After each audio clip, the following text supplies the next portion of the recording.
welcome to this live stream of today's public meeting, brought to you by Downtown Grand Rapids, Inc. Please stay tuned, and we'll see you shortly.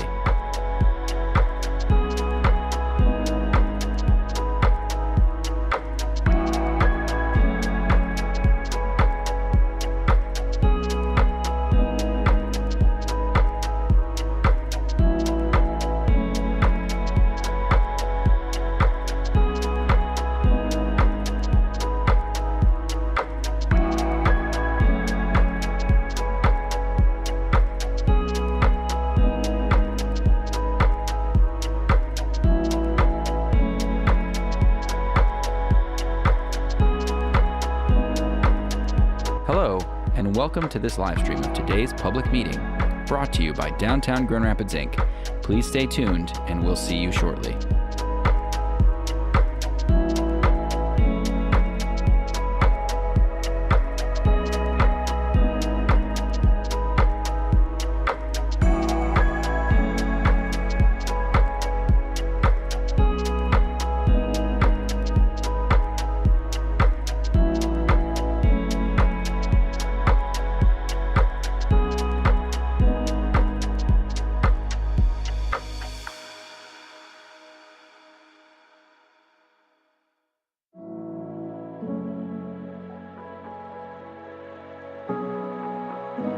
Hello, and welcome to this live stream of today's public meeting, brought to you by Downtown Grand Rapids, Inc.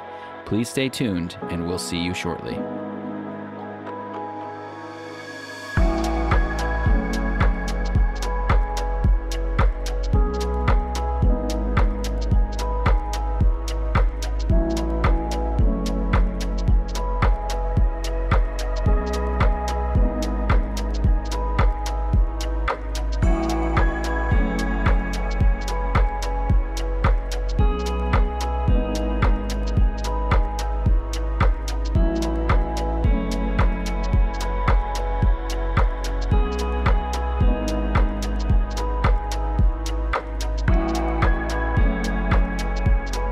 Hello, and welcome to this live stream of today's public meeting, brought to you by Downtown Grand Rapids, Inc. Please stay tuned, and we'll see you shortly.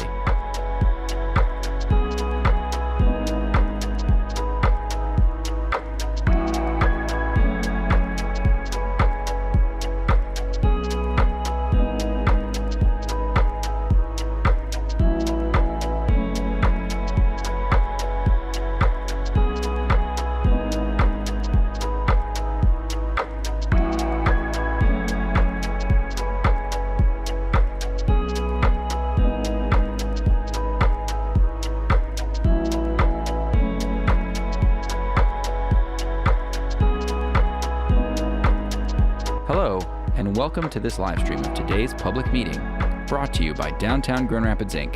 Please stay tuned, and we'll see you shortly.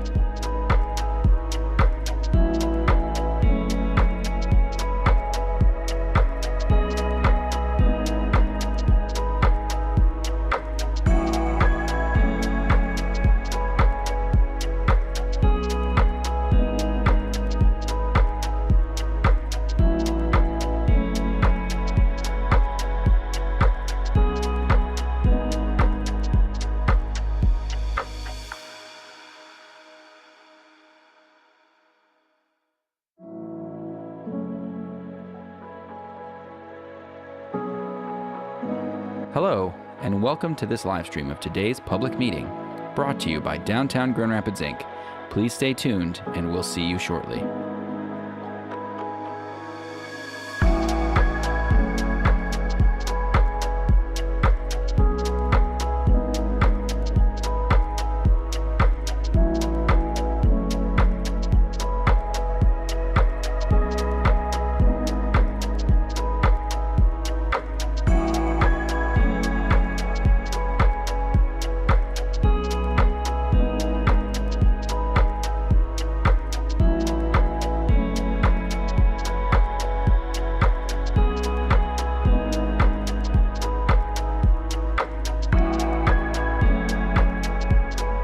Hello, and welcome to this live stream of today's public meeting, brought to you by Downtown Grand Rapids, Inc. Please stay tuned, and we'll see you shortly.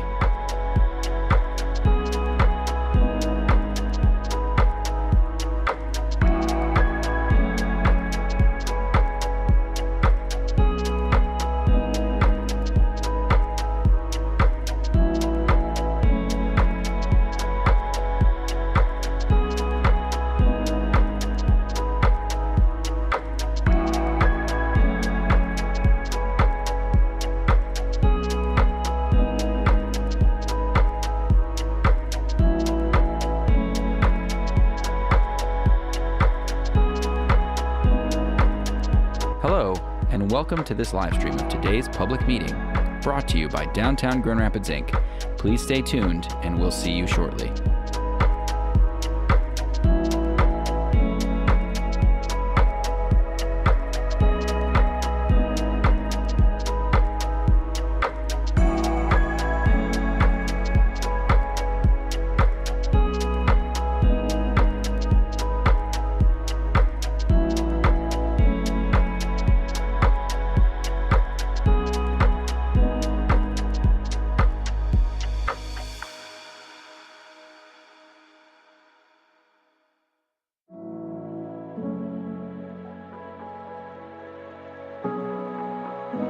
Hello, and welcome to this live stream of today's public meeting, brought to you by Downtown Grand Rapids, Inc.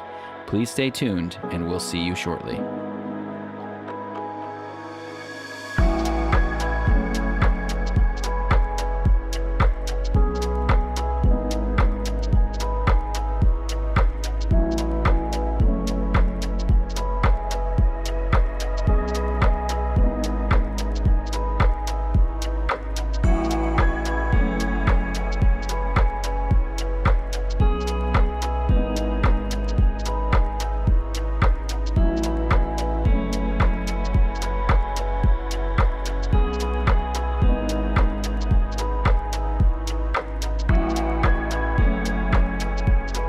Hello, and welcome to this live stream of today's public meeting, brought to you by Downtown Grand Rapids, Inc. Please stay tuned, and we'll see you shortly.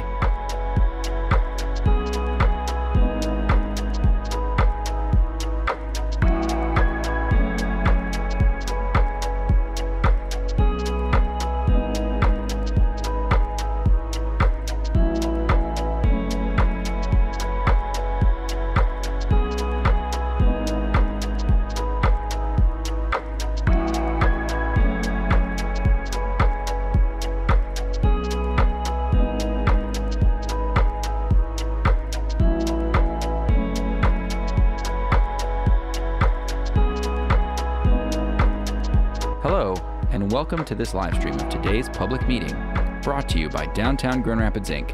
Please stay tuned, and we'll see you shortly.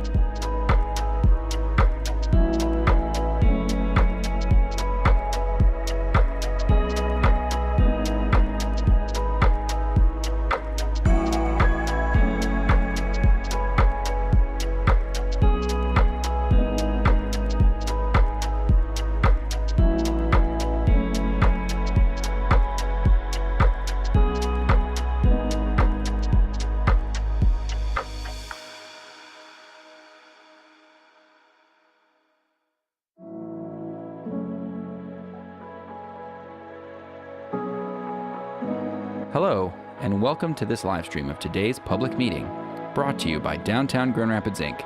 Please stay tuned, and we'll see you shortly.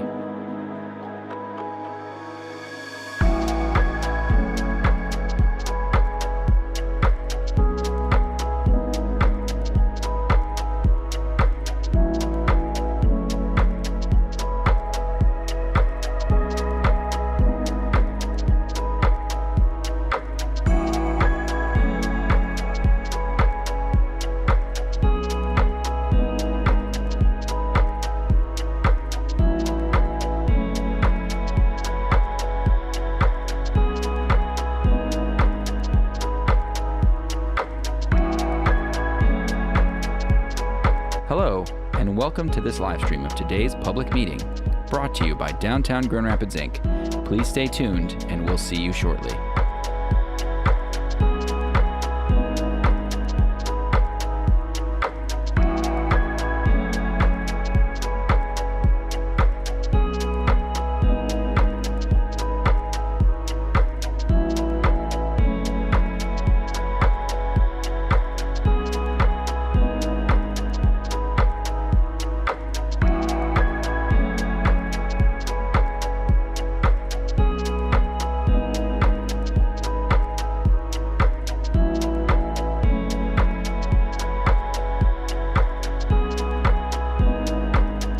Hello, and welcome to this live stream of today's public meeting, brought to you by Downtown Grand Rapids, Inc. Please stay tuned, and we'll see you shortly.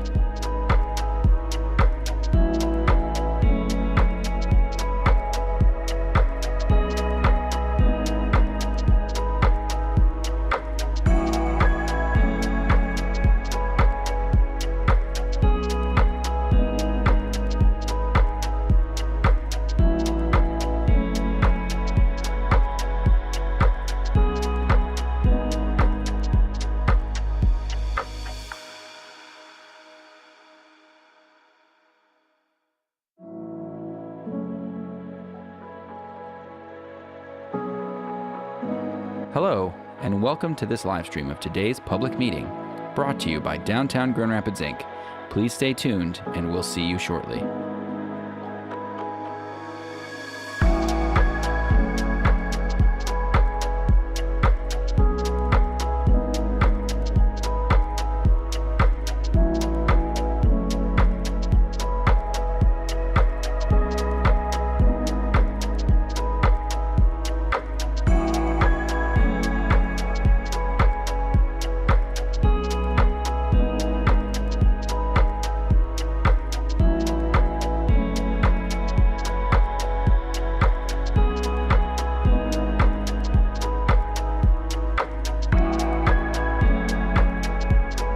Hello, and welcome to this live stream of today's public meeting, brought to you by Downtown Grand Rapids, Inc. Please stay tuned, and we'll see you shortly.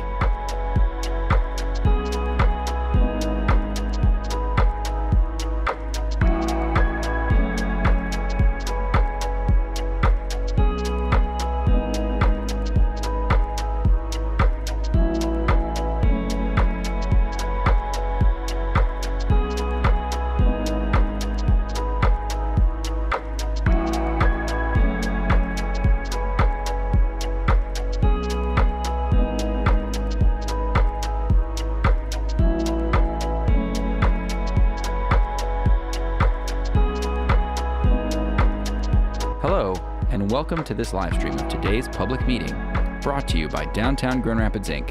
Please stay tuned, and we'll see you shortly.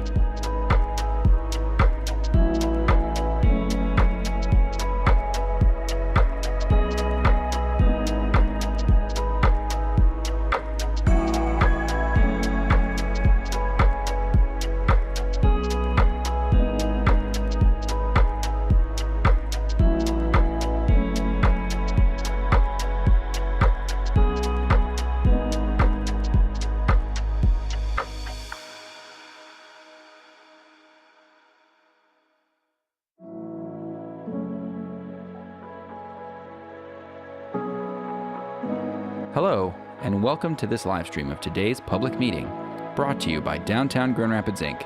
Please stay tuned, and we'll see you shortly.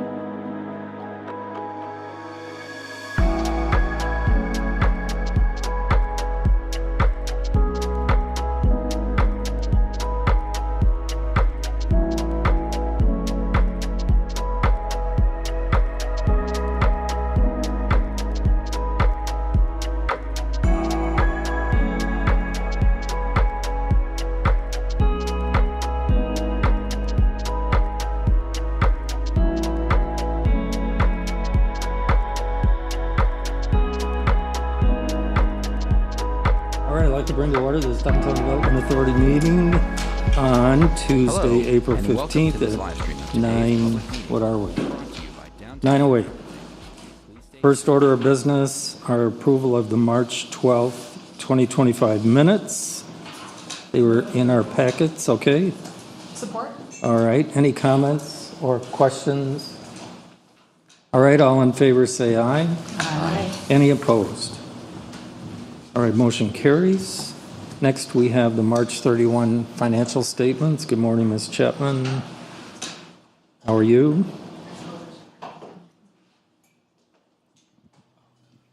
Good morning. In your packet are statements as of March 31. If you look at statement B in the revenue section, you'll notice a $1.6 million negative. That's our gain sharing that we give back to the taxing agencies. At this point, non-tax fund is just about 60% of the way through their budget. Local tax is about 62% of the way. We're at 75% of the year, so we're pretty close to being on track. You'll notice something on statement C, slightly weird. Down near the bottom, you'll see event production and public space activation has some negative numbers down there. We moved a lot of those expenses up just above in the events and activation in the local tax fund. So we moved a lot of those expenses up to local tax. And then we'll eventually spend the, as we spend the local tax, then we'll spend the non-tax increment after that. I'm happy to take any questions if there are any. Any questions? Done? All right. Can I have a second? All right, thank you.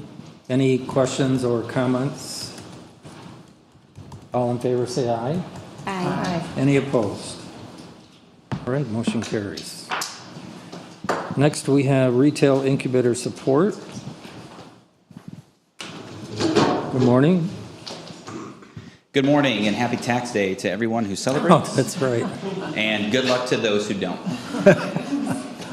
Really quick before we dive into sort of the meat of the issue here, I wanted to do a little level setting and provide a little context. So historically, our retail storefront filling efforts have sort of fallen into two buckets: attraction and retention.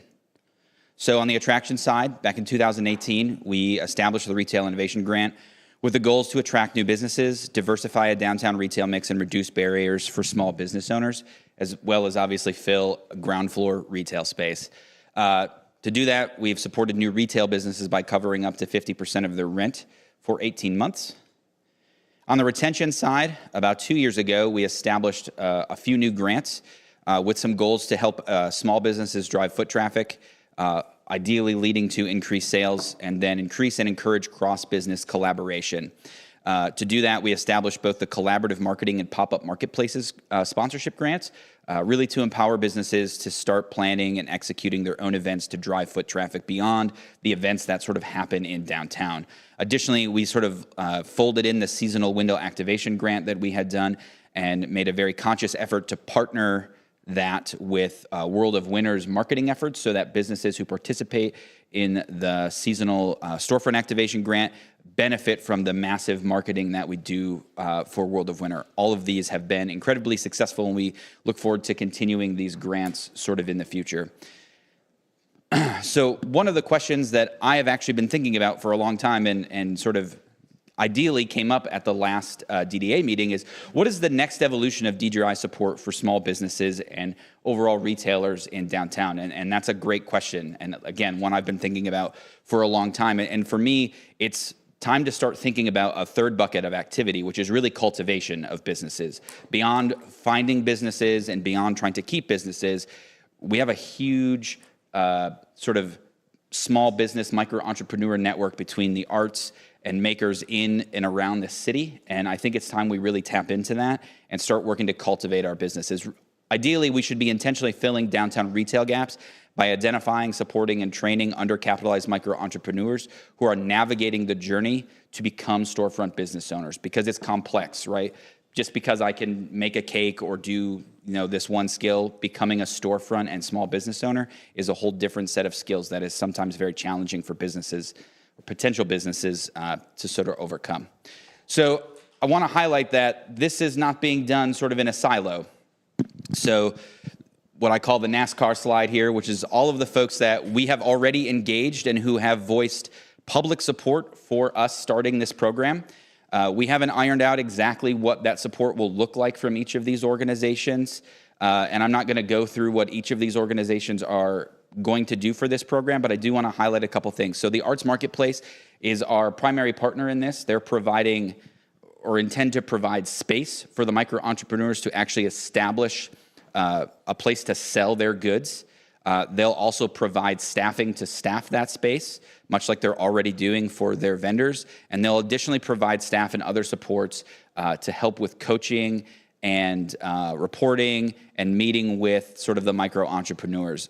And then I just want to highlight, too, that People First Economy and the Michigan Economic Development Corporation have agreed to partner together to establish and develop training for this program, both in person and asynchronous, so that micro-entrepreneurs can really develop and engage training on their own schedules. And then the last two I want to highlight are the Michigan SBDC and Grand Valley State University have agreed to provide business plan development and coaching to the micro-entrepreneurs as part of the program as well. And then the other thing I'll mention about this slide too is you're probably noticing there's some key players missing from this slide. I can assure you we have engaged everybody that we know of, But if you feel like, you want to make sure that we're engaging those folks, I'm happy to take your emails, your recommendations. The folks that aren't on here that we are engaging with, we're still ironing out some details before they would sort of give us their public support, but we're confident that we'll get there. So I just want to talk about what are we intending to do here. So first, we kind of want to do three things. So first, we want to build intentional pathways for micro entrepreneurs. So essentially assess their skills, figure out what their gaps are, and roadmap based on that from where they are, what they're missing, to how they can become storefront owners. And I'm not going to read everything that's on here, but I'm just going to kind of give you the highlights. Additionally, we're going to create opportunities for ongoing growth and learning. So the idea is that we will establish 4 in-person trainings a year, so we'll do 1 quarterly, and there will be a whole asynchronous training program in addition to those 4 trainings. We're going to develop training around the sort of skills and sort of key retail strategies that we have often encountered are missing in small businesses. So in the work that we've done through the Retail Innovation Grant, we sort of keep continuing to find the same issues. Businesses don't really understand existing retail trends like experiential retail and driving foot traffic. We also find that there's a huge gap between starting businesses and sort of financial literacy. And so we really want to equip businesses to be able to build out, project, and sort of manage their finances in a proactive way. Ideally, we also want to create safe spaces for businesses to learn, grow, and experiment, right? We want them to be able to do sort of unique and fun things in an environment where if they sort of mess up, it's not going to cost them their rent and eventually they're going to have to move out, right? And then we want to provide enhanced support beyond just sort of a place to sell your goods and training. So routine check-ins with both myself and the executive director of the Arts Marketplace to continue to sort of monitor progress and ensure folks are on the right track. We want to analyze their sales and profits to identify trends and intervene if necessary. So if we're finding that, folks aren't making the money they are expecting or projecting, we need to understand why that is and start doing some interventions. We want to continue supports for at least 1 year post-graduation of the program. So if you are in the program and you move out into your own storefront, we want to continue these wraparound supports for new businesses that are sort of in their own storefront space. And then we really want to help in the development of brand assets, brand formation, and it's not listed here, but marketing as well. That's another gap that we have found in small businesses, is that folks don't understand that they need to budget and plan and execute marketing strategies beyond just opening doors and creating an Instagram account. So to kind of get this stuff off the ground, in no particular order, we need to develop an application for these micro entrepreneurs to apply for the program, be vetted, and eventually be accepted. And then we need to sort of finalize and finish the skills gap assessment. We sort of have a rough framework of what that would look like, but we need to really put some thought and energy behind developing that. Develop a comprehensive marketing plan and solidify our outreach strategy for micro entrepreneurs. We don't intend to just sort of like build it and hope they come. We're going to go find them. Like, it's going to be both, but really we anticipate a lot of proactive boots on the ground, finding these micro entrepreneurs where they're at and sort of explaining this program to them and sort of bringing them into the application process and sort of helping them and coaching them along their way.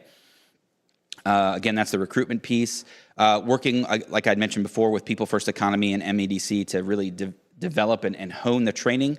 And then, as I'd mentioned before, too, we really want to solidify and get real specific about how our partners can help us sort of in this big journey. We've established sort of a 3-year goal for this program, which will be in the first year to recruit at least 10 micro entrepreneurs into the program. By the second year, we'll at least fill the remaining 10. We're capping it at 20 as of right now. And then by year 3, we intend to graduate at least 3 to 5 micro entrepreneurs into independent storefronts. I will say the first 2, year 1 and 2 goals, I think are pretty conservative. We have been told that our year 3 goal is a little ambitious, but I'm eager to try to make it happen anyway. I don't have specific numbers here. I'm happy to provide that if you're requesting it, but I do have sort of a big breakdown of how the money that we're asking for today will be spent. So primarily, a lot of it will be going into infrastructure. So there's a lot of assets and things we have to create to make this program work before we even start getting micro entrepreneurs into it. And so creating the application, developing the roadmap, skills assessments, development, staffing support, web development, data, et cetera, all of that stuff needs to be built so we can actually start taking in micro entrepreneurs and assessing them. Again, marketing is going to be a really big component of this. We want to shout it from the top of the tallest building and try to, get to as many folks as we can. So we want to develop a very strong and comprehensive marketing strategy to promote this program, as well as create collateral so that when we go and actually have boots on the ground, we can hand something to these micro entrepreneurs, these potential applicants, that inform them about the program and hopefully bring them back to us. And then there'll be some costs associated with the development of the training and workshops as well. And then the last thing, so I was reading through the memo that I provided, and apologies for missing this. So this is actually not an FY25 request. This is an FY26 request. The reason we are asking for it today, however, is because, fingers crossed, the Small Business Administration will be opening up grants for the PRIME, or Program for Investors in Micro Entrepreneurs program, next month in May. And so the hope is, if you approve this funding today, we'll be able to leverage those dollars we're going to shoot for doubling the investment. So we're asking for $175K. Today, we're going to ask the SBA for $175K as well. If we don't get those dollars from the SBA, it will not change our operation for the first year. We'll have to scale back on a few things, but ideally, the way that we've structured the first year is most of that money that we're asking for today will go into the infrastructure piece of building the program and recruiting. So if we get the money from the SBA, I've kind of outlined here some of the things that we intend to do with it. So expand or enhance the marketing, so we'll do even more marketing. We intend to expand the support for micro entrepreneurs, so we want to add legal support, really help them dig into brand asset development, potentially have them create website and other e-commerce tools for them to be able to collect revenue beyond physical sales, and potentially provide them with grants for event planning and execution, because that's really one skill that we're seeing that businesses really need to have. And then additionally, we've been in discussion about potentially sponsoring partnerships like with Experience GR, Business Association dues, et cetera, things like that, that would be able to give to these businesses so they can participate in some of these groups beyond the partners that we've listed. And then I'm not sure if this will happen in the first year, but this is certainly something I'd be interested in exploring for future years, is potential partnerships with the neighborhood CIAs as a growth mechanism for their small businesses to be able to take micro entrepreneurs and push them out to the neighborhoods that are also sort of thinking about growing their retail and small business footprint as well. I went through a whole lot of stuff real fast, but that's the end of the presentation, but I'm happy to take questions at this time. Questions? Yes. This looks like a well thought out and comprehensive program. Do you have any sense of the level of enthusiasm by potential participants? That's a great question. We've only talked to a handful of them. I think there will be excitement around it, especially considering some of the conversations we've had with small businesses about, they've developed a product or developed a service, and they've moved into being a small business owner and a storefront owner in downtown, and just sort of the conversations we've had around the level of complexity that comes with that, and the sort of like, I wish I would have known all the things I didn't know before I needed to know them. So I think once we can really develop the program and sort of espouse those benefits, I think we will see some really good excitement and traction amongst the small business, the sort of pre-business owning community. A really good question, though. This is great. I'm happy to see this, especially as all of us are seeing a number of businesses that we love close down, especially right downtown. Are you familiar with the Techtown Retail Boot Camp? Yeah, out of Detroit, right? Yeah, they're in so Detroit. Wayne State supports them. Yeah, so in sort of our going around talking to other entities, Techtown has come up. I've not personally made contact with them, but they are on the growing list of folks that we are intending to reach out to. So they have really good data to show how effective their program is. You might want to look at it. It's a 12-week boot camp. I learned about it a few years ago, and I went over there and spent some time with them. It's very similar to this. So they find local businesses that want to get into brick and mortar spaces. They do a 12-week boot camp, and then they provide kind of what you're calling cultivation and support for a year. They provide some financial assistance to go in and build out space if that's needed. They do the data analysis to identify what business will, be successful in that area based on the demographics. But it might be worth looking at what they're doing Yeah, and not absolutely. I'm a big believer, don't reinvent the wheel if Yeah, somebody's getting agreed. it right. And so you might just want to look at that. But I think this is Yeah, a great program, and I wish we would have started it years ago. So. Thank you. I just want to affirm it as well. I'm really excited about this. It feels like something we've been talking around for a lot of years. So, so thank you. This feels like a similar adjacent space that I live in, which is I watch skilled trades professionals want to go from doers to business owners, but what they lack is the business acumen that they maybe would have got if they had pursued a degree. So I'm delighted to see that there's training partners at the table. In particular, higher ed, if that's a way to continue to expand that. I'm wondering if existing grantees might be able to tap into some of that training. So those who have received, Like our retail business. Exactly. Yeah, I think we would be open to having all of the folks that we've supported in the past tap into this. Absolutely. when you showed the slide, the NASCAR slide, great analogy, I felt like associations were missing. So I love seeing this slide. So often what I see with small businesses is they may be exceptional at their product or their service, but it is the underlying business aspects that can fracture that foundation, like health insurance Yes. or liability insurance. So having an association partner that could bring that collective buying power to support those businesses, I think will be vital. I hope this works. If it doesn't and we don't get the grant, I wonder if there's just enough funding to provide those memberships to 10. Yeah, and part of our contact, our partnerships with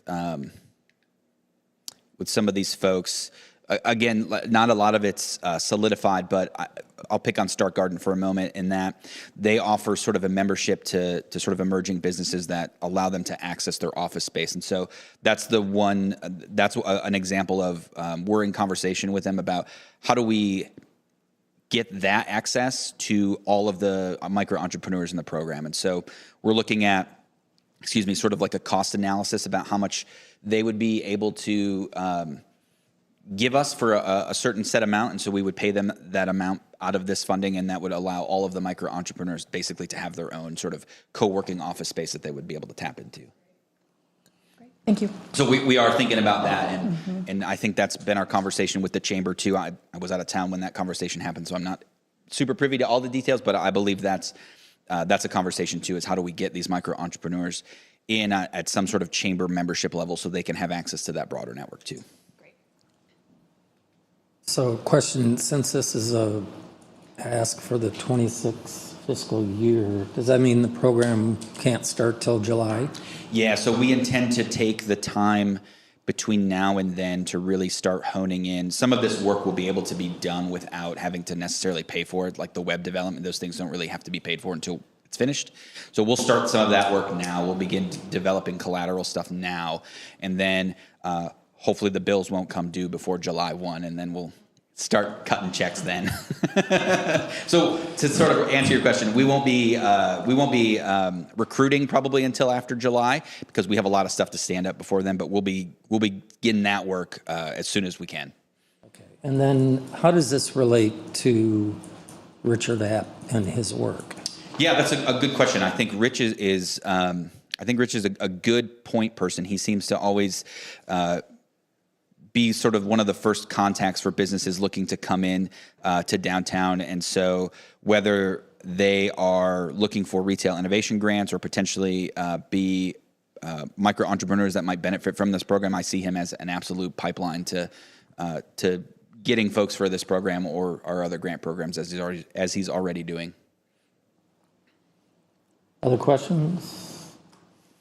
Otherwise, I'd entertain a motion to approve the $175,000. Support? Any other questions or comments? No question, Chair, but just to build on that, I think we've, entered in back in 2020, the partnership with the city and the chamber for the position for retail retention. I think the world has changed dramatically since then. And we've learned a lot from that. To me, this seems like that potentially could fit both the retention and support and attraction. So I'm supportive of this, but I think it would be worthwhile to do a good deep dive and assessment and whether we want to be much more targeted on downtown, especially since we're starting to see vacancies tick up in our retail spaces. We've had a level of vacancy in our downtown district for a long time, made a little inroad, and now I feel like we're backsliding. And if this is more effective, it may be a better use of our funds to just really focus and hone in on downtown instead of the partnership that kind of spreads throughout the city. I don't disagree. Any other comments? Chair, I would just echo that. I'm always a fan of growing and cultivating over trying to incentivize non-regional partners to come in. I just think it's a more sustainable strategy, and it puts local first. So. Yeah, we're on that point. We're in discussions right now with the City and Chamber about the future of that program, whether it makes sense to continue or pivot or refocus. So we'll make sure the board's head All right. Anything else? All in favor, say aye. Aye. Any opposed? All right, that motion carries. Thank you. I just want to quickly add, while it's me up here doing the dog and pony show, I would be remiss to not mention Emma from our team, who's not here, who's been a huge support in getting some of these detail works done, as well as Jamie and Molly over at Arts Marketplace, who's also been huge in helping develop this program over the last 6 months. So just wanted to make sure that I gave them their due too. But thank you all. Appreciate the support. All right, good luck. Next is Mural Festival support. Howdy. Good morning. I'm Katie Moore. I'm the activation manager for Downtown Grand Rapids, Inc. It's my first time presenting to the DDA, and I'm joined with Eddie Schaefer of Pleasant Peninsula to introduce an exciting new project coming to downtown. To give some background, historically, the DDA has supported the Heartside Historic Murals as a large-scale mural initiative that involves a lot of muralists from the community and beyond. But this year, they're still going strong. They just don't need any additional funding. So we saw this as an opportunity to help support another large mural initiative. Simultaneously, we've been hearing from the city that although they love new murals and new spaces, that we could really use some maintenance on some of the older murals and spaces that have kind of fallen in disrepair. So the last couple of years for Return to the River, Pleasant Peninsula has partnered with us and done a big artisan market, speaker series, and some murals where they partnered local artists with kind of ecological experts to do some really beautiful pieces. And so they were ready to do something big this year as they've been building up. So the opportunity of a space that needed to be revitalized is the underpass on 131 at Front Street between GVSU and the Public Museum. There's a big mural that goes through there now. It's a huge pedestrian walkway, and it's just extremely uninviting and really in need of some love as a gateway to the Blue Bridge, the river, and downtown Grand Rapids. So this mural festival is opportunity for 21 new murals from 21 different artists, highlighting 21 endangered species from Michigan. So it's a way to partner art and science and conservation, which we don't get to do very often. So something that is really important about the festival is that it's not just local artists, it's artists from all over. This is the first national festival. I worked for Art Prize for many years, and when all the international and national artists would come into town, they would all hang out with the Grand Rapids artists, and all these beautiful networks and communication and like further opportunities would happen. And it was just a beautiful way for artists to share their talents with each other and their experiences and how to go out and find opportunities throughout the United States. Eddie also had a similar experience a few years ago participating in a mural festival where they had a lot of opportunity that came from that. So their desire was to create that experience for artists in Grand Rapids and for our community. So not only is it murals and a permanent aspect, but also there'll be an event on July 26th where the community will be welcomed in to see the murals painting, to participate in that great art fair that has gone on for years, and have educational speakers, local musicians, and there'll also be an opportunity for apprenticeships from artists to learn from these muralists on how to do their own large-scale murals. Here's a picture of the underpass as it currently stands. So it was a great mural, but it's really hard to upkeep, and that's part of what DGRI is coming alongside Pleasant Peninsula on, and the city of Grand Rapids of being a long-term maintenance partner for this space. We have a person that does a wonderful job maintaining murals and is very on it. And since we've come across him in the last few years, we really believe we can upkeep this space. And ideally, going forward, we'll add additional lighting and improvements beyond this year. And so here is what a mock-up of what it might look like. So this ask is for $40,000, and this is the total budget, which is a lot more. Eddie and their team have been working hard at applying for grants and for other opportunities, and they also just started a MEDC patronosity campaign to match their dollars. So there's a lot more going into this huge event and festival than just the DDA support. But to do a little teaser to get us excited about the caliber of work coming, I'm going to share a few of the artists that are participating in the festival. These two are national artists. Backpack on the left here is a Detroit-based artist who also has another piece through the 49507 project in Grand Rapids. Thiago is an up-and-coming artist in Grand Rapids who participated in the Return to the River mural aspect last year. And then Angie's a national artist, and then Emily Like is Grand Rapids based. Anything you want to add, Eddie?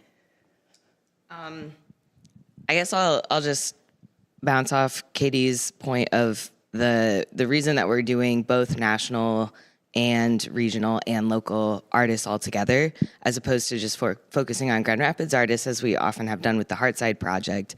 The ability to make these connections between our local artists and the rest of the country, in my experience as one of the artists who lives and works in Grand Rapids, there are limited opportunities for everyone here in Grand Rapids, and to be able to bring this kind of like national stage to our own city, that gives people the opportunity to stay in Grand Rapids, but also expand their network. So instead of artists who get to a certain point in their career and they feel like they have to leave Grand Rapids because they've kind of exhausted all the stuff that's going on, we're hoping that we can continue to like have more and more things going on so that artists are like, I don't have to go anywhere. I can continue to invest in my own community, in my own hometown, while also making these larger connections elsewhere, and growing as an artist while also being able to really dig in here. Thank you. Any questions? Questions? Yes, ma'am. Thanks, I just have a question. Have you gotten calls about this mural a number of times over the years? Is there any product that is now available to put over murals to try to prevent tagging? Yes, so that mural actually did have what 10 years ago was considered the standard. But there's certain colors and certain ways people can tag it that doesn't work on that long term. So actually the Parks Department had contracted SG services, and I ran into him last year and I was like, how do you do it? And he has been contracting for us now. And he has a whole process. I don't quite know what it is. It's proprietary. But he goes out and immediately does like a 6-step coating. Great. I'm glad to hear that. But it's really changed things for us. Good. Any other comments or questions? I think it's a great program. Further establishes, I think, or Grand Rapids as Art USA, for lack of a better term. So I would entertain a motion to approve. So moved. Support. All right. Any other comments? All in favor say aye. Aye. Thank you. I hope Motion you'll join us carries. in July. Next is our favorite topic, budget. Don't sound too excited. I know it's tax day, but it is also budget. So we talked about this a little bit leading into the meeting. I'll do a quick setup, and then as we normally do, we'll have staff come up and walk through some of the projects for the year ahead. Before we jump in, maybe just to orient you, sorry for the paper, but I think these things are easier to read when they're handed out as Goes on screen. So you have three budget documents in front of you. The first, 8.5 by 11, this is the FY26 budget that we're going to ask for your recommendation on approval. And then the other two larger 11 by 17s are the priority plans. These give you a sense of 5 years out what we're looking at. Don't need your approval on this, but it'll show you beyond the FY26 request what we're tracking toward. Couple other points. Again, this process starts in the new year.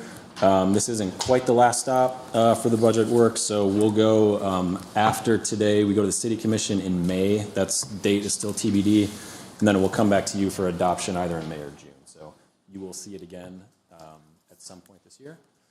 And then hopping right into revenue projections. So we talked about this a little bit last month.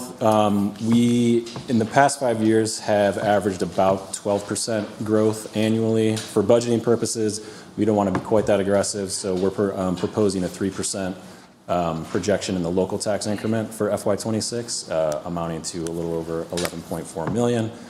And then on the non-tax side, again, non-tax is primarily made up of parking revenue, and then you see these spikes over the years for land sales. For FY26, we're essentially staying flat. That's despite the sale of the YMCA lot that the DDA owns, as well as the portion of Area 7 for the soccer stadium, and that is because, as you might recall, that agreement required that we be made whole for the lost parking revenue while construction is happening. And then the first land payment will come in July of 26, so that's FY27. That's shown on your priority plan now. So we'll see a pretty good bump in the non-tax revenue next year. Starting next year, I should say, there will be payments after that as well. So in total, that if you include other reimbursements, interests, and then fund balance, we're looking at a little over 13.5 million in overall revenue for the DDA. That is obviously trending in a positive direction and allows us a lot of opportunity. Also worth pointing out, as you all know, the DDA has a lot of commitments that they're currently working toward.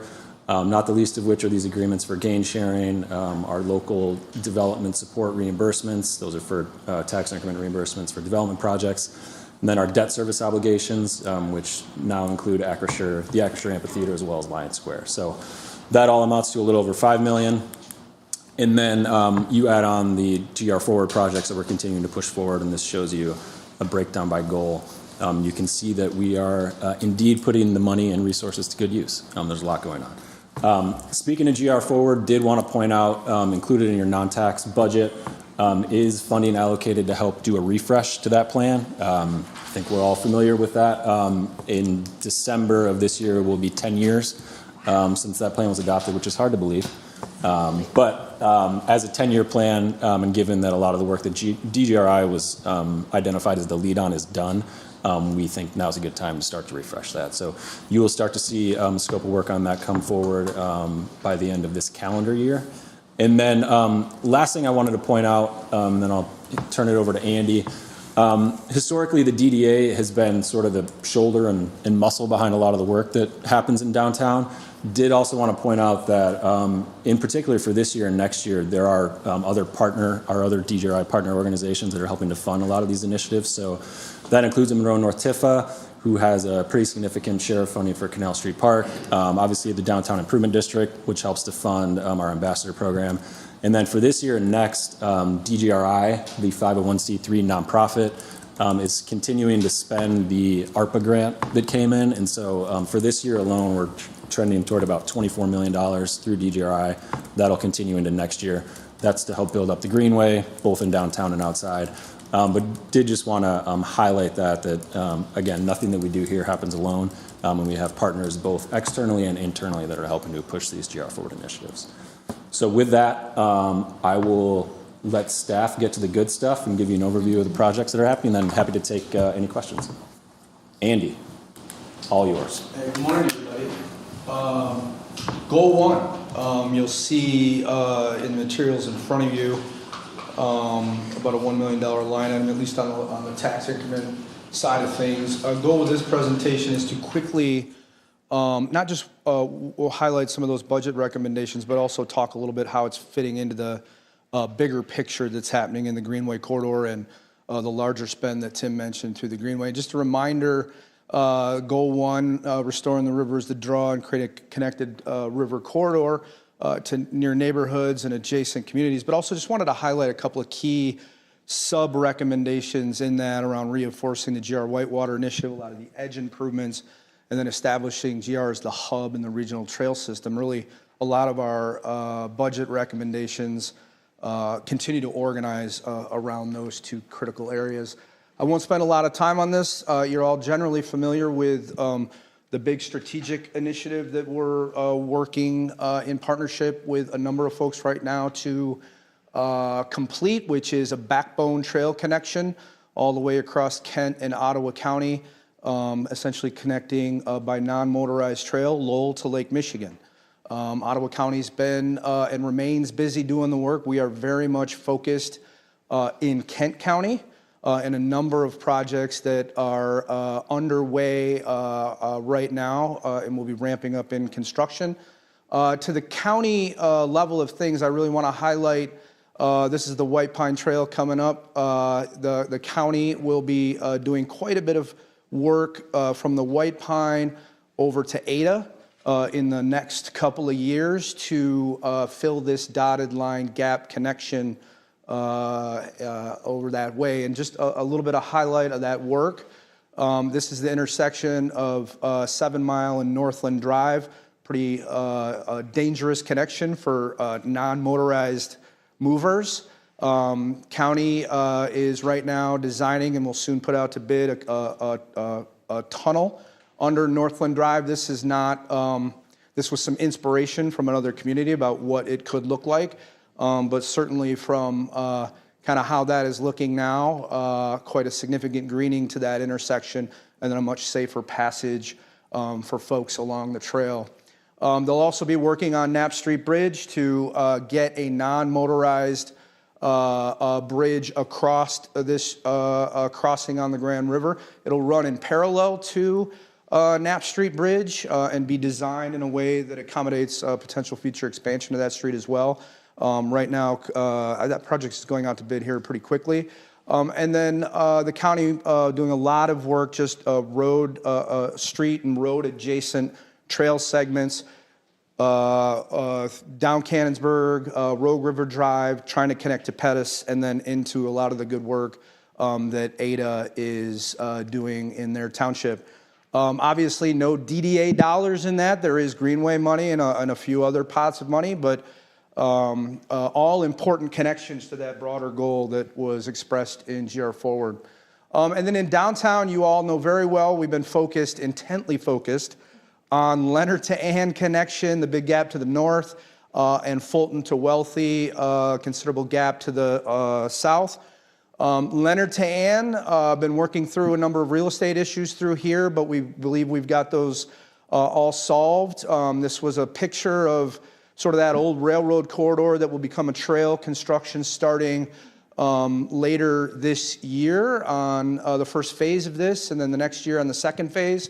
You will see a little bit of a governance line item here that includes some planning initiatives. One thing that we're recommending some budget for is to plan underpasses at Leonard and Ann Street and the railroad. And really doing that work as Grand Rapids Whitewater moves into the upper reach and starts to design there. How are we also partnering in the design of the river improvements to think about what those underpasses could mean? You're all also very familiar moving down to Fulton to Wealthy. What's happening on the south side there? This is really starting to come out of the ground and have a presence in downtown, which is pretty cool. The DDA did invest in previous budgets the design work for this. We are not right now starting to see this, a picture from a week or two ago, starting to see some of these improvements come into shape, and a dramatic improvement from that river edge to something that's much more green, accessible, and inviting and welcoming for people at the river's edge, not just recycling trucks, garbage trucks, salt piles, and other public works, important public works that have been relocated. This is probably one of the more significant line items in the budget for Goal 1 this year and next. This project did recently go out to bid. It's under contract. Construction will start in the coming weeks here, but we did reveal a little bit of a gap between budget estimates and the ultimate bid price. So we are budgeting some DDA dollars this year and next to be in a position to support that gap if needed. Greenway dollars, again, driving a significant amount of that investment. Just a little bit of south of the amphitheater investment is the Oxford Trail, a really important connection, building off of what we're trying to do at 201 in that area into the southeast side neighborhoods. Existing trailway, been working to design not just a rehabilitation of that, but an extension of it under a city street and down to All Street, and a pretty significant greening of that area in partnership with the city, the local neighborhoods in there, and some private developers in there. That'll get out to bid here in the next couple of weeks and get under construction. Again, a really important connection to the southeast side. One thing I want to emphasize, there is a lot of development, real estate interest and intensity moving down the Market Street corridor right now. Everything that's happening at the amphitheater, thinking about down the Godfrey corridor, there's some real estate moves that have been happening in that area. Thinking about the future alignment of Wealthy Street and how that intersects with the highway. We have also budgeted some dollars that as that real estate interest kind of percolates up, thinking about some planning down there to just understand all the opportunities and challenges there and make sure that we're advancing on the goals in GR Forward, River for All, and other goals as well. So there is some dollars in here to support a potential planning initiative down there. Think of it like Arena South, Bridge South. We've been thinking about it like Wealthy South. How are we getting in a position to understand all the dynamics and be in the best possible position to help guide and support good things down there. I just wanted to emphasize, that main goal in there, establishing GR as the hub. We are making a significant push with Kent County, Ottawa County, and a number of other partners to get that backbone connection in place, tie together both the regional and the statewide trail system, and connecting downtown, City of Grand Rapids, and Kent County to the lake, and then, of course, all the woods of the north for non-motorized users. So it's a pretty exciting time. Everything that we're talking about right now, either getting out to bid or under construction and completed by the end of 2026 in accordance with those federal dollars. Just a couple of more notes. We're not, I got an NASCAR slide too, Melvin, wherever you're at. None of this work happens in silos. The DDA has been spearheading the Grand River Network, helping to incubate the effort to build this coalition of partners that is helping make all this work happen. This is not by any means an exhaustive list, but it gives you a sense of particularly the geographic partnerships that are coming together around this. There is a little bit of funding in this budget to support the continued startup of the Grand River Network. A few more notes. You'll see, not necessarily this year, but in the coming years, we remain very closely coordinated with Grand Rapids Whitewater and the implementation of the in-channel improvements. You'll see some budget in FY27 and 28. Is that right, Tim? 27 and 28. And we remain in conversation with them about improvements to the lower reach and then anything that might be happening in the upper reach. Remind you that you also have made investments in the Grand Rapids Public Museum and a pretty significant transformation of the edge there. This was a picture a day or two ago. You can see they pulled the tractor out of the river. They've cleaned up from the flooding, and they're busy at work. You can start to see some of the landscaping elements, retaining walls and seating areas starting to come into shape. You'll really start to see this really take shape over the summer and get completed here, I think by the end of the year, maybe, Catherine? Yep. Again, DDA, past investments in design, and getting that project started. Greenway and a few other partners will help bring at least those river edge improvements home. And then finally, the Monroe Nortif has really taken a lead on improvements to Canal Park. We just wanted to keep it on your radar. Another important improvement up there in Monroe North. This is, just to orient you, Linear Restaurant right here. So you can start to see, again, important transformations at the river's edge to connect people to the edge and create more seating areas. A lot of this started with a conversation around how do we improve the playground. So we'll see some pretty good improvements there. One thing that we're particularly excited about, y'all might remember that we used that parking lot across the street from City Built and Field and Fire during the pandemic to provide some relief for the businesses there and outdoor service. That started with a surface parking lot and some tables and chairs. It evolved into a tent to get through the winter, and that really informed the design of the improvements in this park. So a pretty important pavilion facility coming into that as well. And then again, some additional improvements there. That project will have a groundbreaking at the end of this month, and hopefully that's all on your calendar. So happy to take any questions on goal 1. Oh, one other thing. There's some, the city is working to do some rehabilitation on Gillette Bridge. We also have a little bit of funding in there to support some of the elements in that rehab, particularly lighting and things like that. It's a lot. That was just the first goal. Yeah. Chair, can I ask just a couple? Yes, sorry. I'll just pepper these with you. I'll Yep. throw them all out there. Couple localized questions. I know the East River Walk is done. But the gates and the chains are still up. Do you know when the city plans to take those down so that people can actually get down I'm looking there? at my colleague in back who's nodding So her. there's still some planting to be wrapped up this spring, depending on when the water levels go down and stuff. So I don't think the project is technically wrapped up, but should be by next month. Okay, and we'll just make sure all that gets taken down. Okay. And then going back to your slide where it shows Grand River and then the Iron Bell, is there anyone leading the charge to connect that section? It looked like it was probably what, Ingham County maybe? Yeah, probably a little far east outside of the relationships we've been building here, trying to get to the Eastern County line. So it might be a future phase of work, but we do connect into some important trails there on the eastern side of Kent County that get us closer to that initiative. Ultimately, the goal is to get all this stuff connected. I'm not sure who's probably on the lead in that right now. All right, Yep. thanks. Anybody else? All right. Goal 2. Thank you.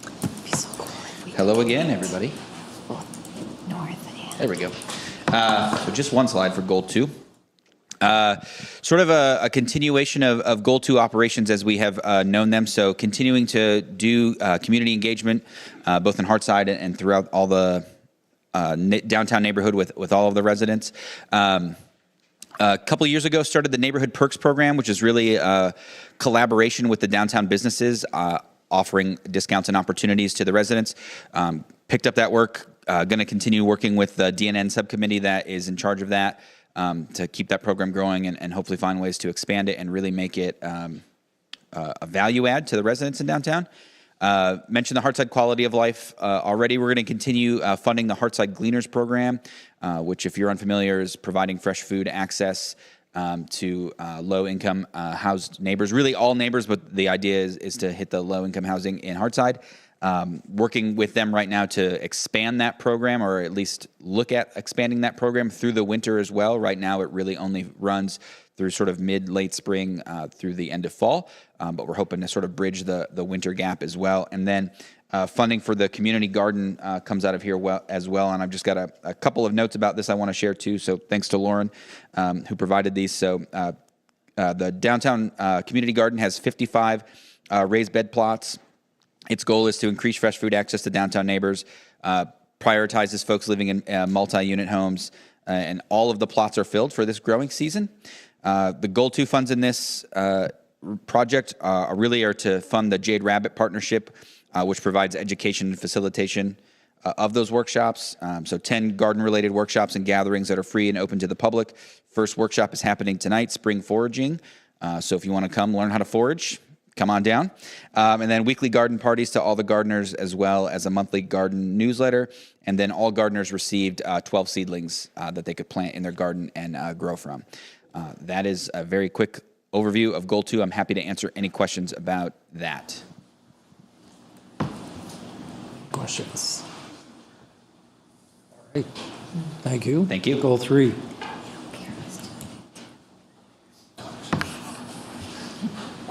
Good morning. So goal 3, as you know, is really centered around the mobility downtown. A lot of that stuff is now being led by Mobile GR. So we are in a very supportive role with the city of Grand Rapids in terms of forwarding some of these projects. It mostly this year is centering around pedestrian safety implementation. So we have the Bridge Winter pedestrian safety cross. It's a crossing at Bridge Street that changes the curb lines and puts some RFBs in, rapid flashing beacons. And the same is true at Jefferson and State. And that actually is a more ambitious project in terms of 3 intersections along that corridor to begin to help slow traffic and make crossings there easy, particularly for the students at the museum school. So we are working with the city on those and with the intent of getting them bid out this year. In addition to that, there's also a crossing at Trowbridge and Monroe that we have on our radar. And I think a lot of this right now is dependent upon where those bids come in. We're seeing increased bid numbers at those for those kind of projects. I think right now what we estimate is that a standard crossing with a rapid flashing beacon is right around $70,000 to implement, which is a little bit more than we are used to paying. So, and some of these intersections are actually a little bit more aggressive than that. So as we move forward with bidding, we'll have to probably start to make some decisions about which ones of these we move forward with from a budget standpoint. And then obviously there's some accessibility initiatives that continue in Goal 3, the streetscape furnishings that we continue to provide and enhance downtown.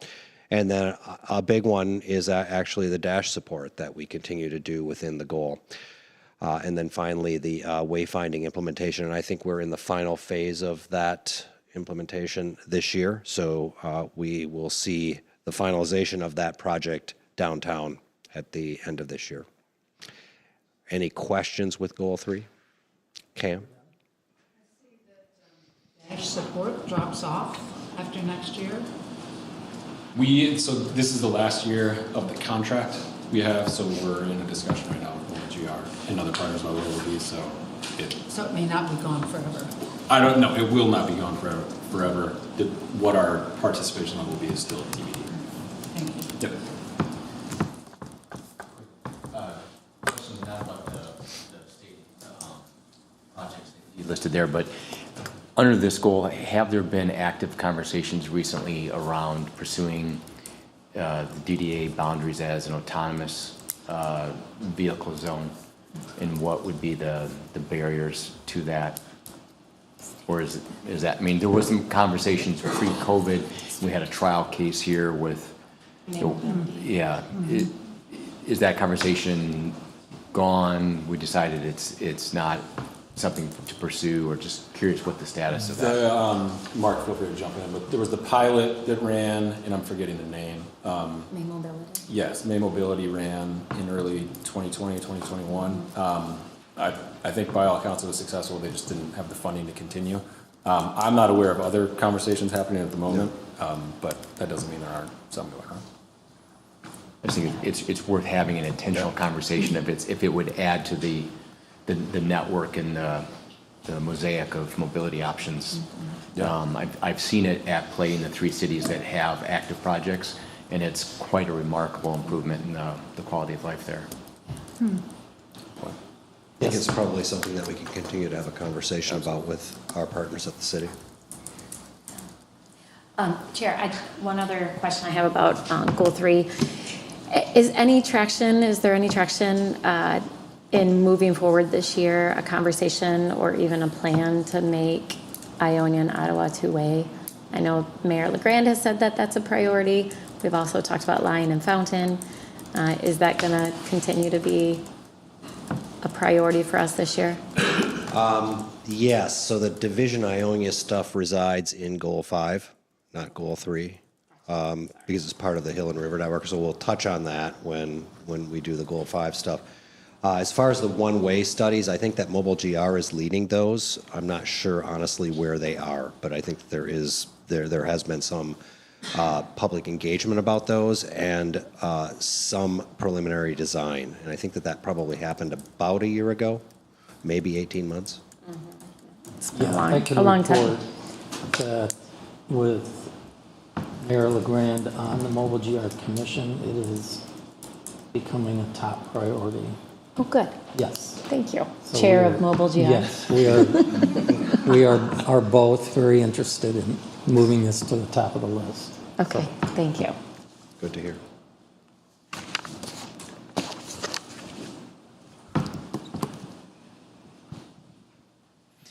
Hello again.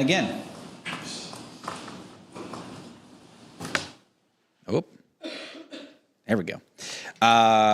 Real quick, just want to highlight some of the stuff in the budget for Goal 4. So mentioned some of this in the presentation earlier this morning. So continuing with our grant program, so both the Window Activation Grant, the Retail Innovation Grant, and grants to support experiential retail. Continuing to not only solidify but potentially expand our data repertoire through things like Placer, CoStar, and potentially some other data sources. Continuing partnerships with folks like the Chamber and People First Economy to continue to just build those networks and strengthen downtown retail and sort of downtown business community altogether. In that same bucket, supporting the downtown business associations with organizing and implementing their missions, engaging the downtown workforce through the Relax at Rosa event series, which is kicking off very soon. Looking at Pia over there, who's doing really good work over there. And then really big item we want to focus on this year is sort of increasing marketing and sort of general communications. So I'm sure you all read the week ahead every week when it shows up in your inbox. So doing that, obviously, but also want to expand our actual marketing arm as well. So we've done some ads, both physical ads like billboards and placements in like Review Magazine, and we've done a lot of digital stuff. Want to continue those efforts and potentially expand them where it makes sense, as well as support organizing around Third Thursdays. And then not listed here is the incubation program that you all supported this morning. So with that, I'll take any questions you might have. Questions? Sounds good. Thank you. Hello again. Goal 5, reinvest in public space, culture, and inclusive programming. So we not only sponsor our own events, but also events that happen downtown and give people a reason to want to come and feel included and be part of all the fun that we do downtown. Part of this is maintaining existing spaces and infrastructure, supporting the ambassadors as they continue to do their great work, and then the tree planting, and then some of our larger seasonal events such as World of Winter, Return to the River. We also support the Parks Department's fitness program and lots of other great things. Any questions? I'm sure I missed some. Is the, I forgot the name of the project, but the pilot that we invested in for clean air, is that under Goal 5? Yes.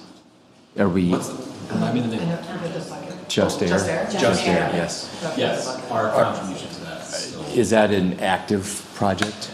Yeah, we had a 3-year commitment with them based on your approval about a year ago. And just a question maybe for another meeting, but since I've subscribed to their updates, which are like 6 to 8 times a day, and including all hours of the night, it's made it very present the number of times we're at moderate to negative quality. And so I was just curious, how's that driving a conversation when we're not healthy quality? Because it's now very top of mind as I get pinged every time that happens. Just how are we activating that data? Yeah, we can have Darren come in maybe and just give an overview and update and talk about some of it. Because that was, the first year in particular was about getting baseline data, and so now it's how do we action? Yeah, but he's just monitoring it. I see, like it's a. How do we improve? Right. What do you do with the data? Right. Right. Exactly. Yeah. I mean, it's helpful, and if you have any sort of health concerns, it keeps you informed. Curious too. Thank you, Katie. Just a comment, I don't think we can have enough festivals or programming downtown. I agree. And, so I would encourage us to keep connecting the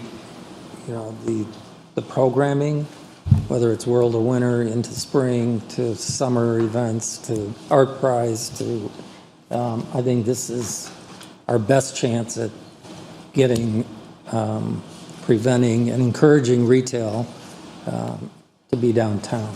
So. Good point.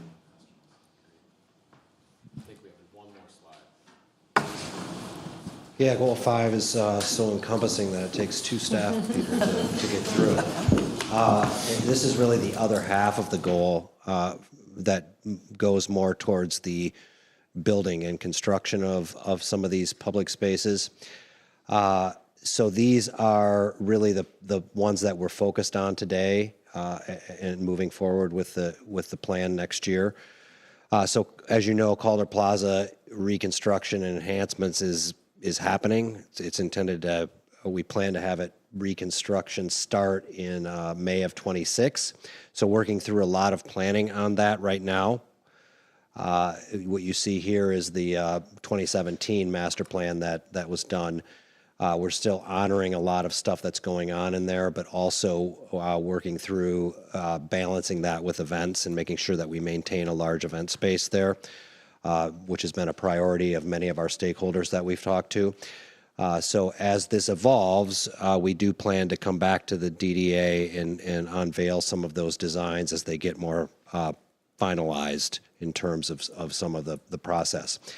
So that's on the horizon. The Van Andel Pedestrian Way, which it links Fulton to Oaks, has been on the radar for a long time. We finally got through some of the process that's related to that. We just have a few more hurdles, mostly related to some of the adjacent business owners and making sure that we get them signed off on an MOU that's required by the city of Grand Rapids. So working through that stuff right now. Really intending to bid that this year, so there's money allocated in the budget to start construction on that. The DDA will be the contract holder on that construction in lieu of the city, very similar to the way that we worked on the plaza portion of the work back in 2020. And then the I-196 overpass or underpass, that's the old rail tunnel. We are working with the adjacent property owner to the south.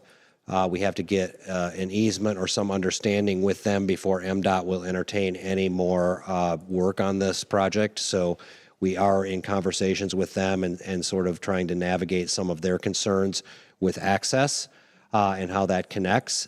So that's something that we do have on on the horizon and with the intent of moving that project forward. And then as you can see on the far right, just a lot of the lost conscious programming and operations. Melvin mentioned the community garden. Goal 5 does provide some funding for that fills in some of the gaps that exist, but also obviously the programming that happens at the futsal courts. We do watch parties there. There's quite a bit of activity there, particularly on weekends in the summer.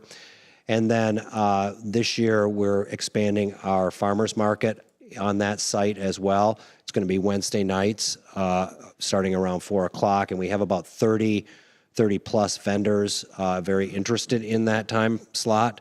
So I think our efforts with the farmers market, the downtown farmers market, will continue to grow, and we can experiment a little bit more with that. And then the last thing that's not on the screen but was mentioned earlier was the Division and Ionia project. So that's part of the broader Hill and River Network project, which incorporates this underpass in it, and also the hillside, which is a longer term future project. We've been working with the city of Grand Rapids for a couple of years on the design of that. We are about 50% complete on the design.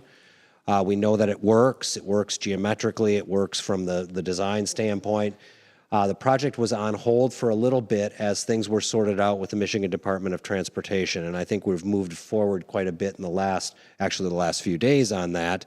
The city engineering department has written a letter to MDOT expressing the desire to remove the planned off-ramp from the highway that has sort of been an impediment for MDOT to move forward on this project. I think it was put in the 2009 plan for MDOT, and MDOT required that the city actually request that be removed from the capital improvements. I think it was a 2047 project. And now that that is in process, we think that some of this stuff will be able to move forward a little bit more purposefully in the next year. So that's an important project for a lot of reasons. It frees up some right-of-way, but it also begins to set the stage for what we can do on the hillside, because we can start to use that former Division Avenue right-of-way as a landing spot for the stuff that comes down the hill, and also as a staging area for that construction of that project. So any questions? No. Great. Thank you. I think that is everything, so just to bring it back, we are looking for your recommendation on the FY26 budget. The last thing I wanted to point out was, as you know, budgeting represents our wish list for the year ahead. Any expenditure that's over $15,000 does come back to you for approval. So you would see those future requests come forward, but this gives you a sense of what we're tracking toward for the year ahead. With that, any questions? Happy to take any. Do we approve the budget or accept it? You recommend it To the city commission. Okay. Yes. Make a motion to recommend this budget to the city. Support. All right. Any other comments or questions? Just Yes. a comment, Chair, on a conversation we were having earlier on the reserve amount. Not for change for this budget, but just to throw into the hopper to think about for the next year. If you tie-barred the reserve percentage to our debt obligations, right now it's probably 0.5% off short.